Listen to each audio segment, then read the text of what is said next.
అందరికీ నమస్కారం. తెలుగింటి ఆడబిడ్డ ఛానల్కి స్వాగతం. ఈరోజు మనం బొంబాయి రవ్వ ఉప్మా తయారీ విధానం చూద్దాం.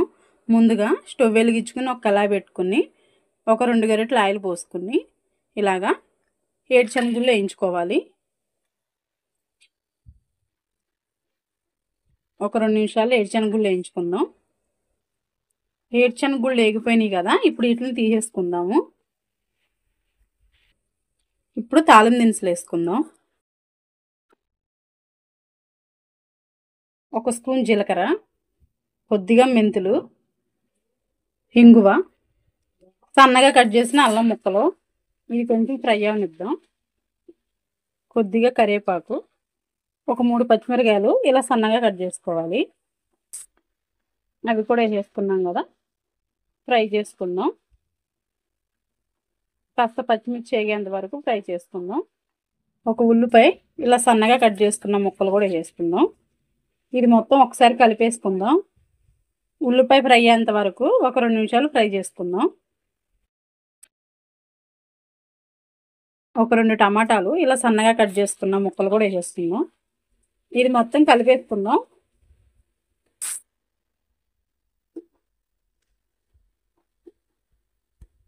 టమాటా మగ్గేంత వరకు ఫ్రై చేసుకుందాం.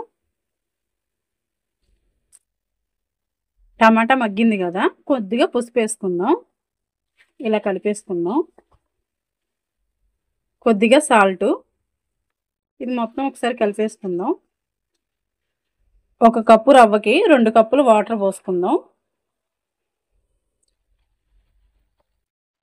ఈ వాటర్ మరిగేంత వరకు కాసేపు హైలో పెట్టుకుందాం. వాటర్ మరుగుతున్నాయి కదా, ఇప్పుడు 1 కప్పు బొంబాయి రవ్వ వేసేసుకుందాం.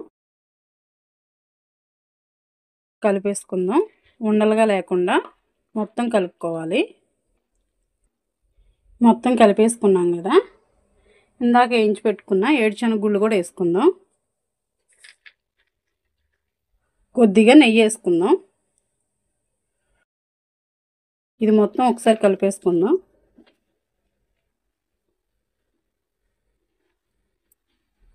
కొద్దిగా కొత్తిమీర వేసుకుందాం. మనం ఏదన్నా ఫంక్షన్కి వెళ్తే ఉప్మా పెడతారు కదా, ఆ ఫంక్షన్లో ఉప్మా టేస్ట్ ఎలా ఉంటుందో ఈ ఉప్మా టేస్ట్ కూడా అలాగే ఉంటుంది. ఇలా మీరు కూడా ఒకసారి ట్రై చేయండి, చాలా టేస్టీగా ఉంటుంది. ఎవరైనా చాలా ఇష్టంగా తింటారు ఉప్మాను కూడా. వీడియో చివరి వరకు చూసినందుకు ధన్యవాదాలు.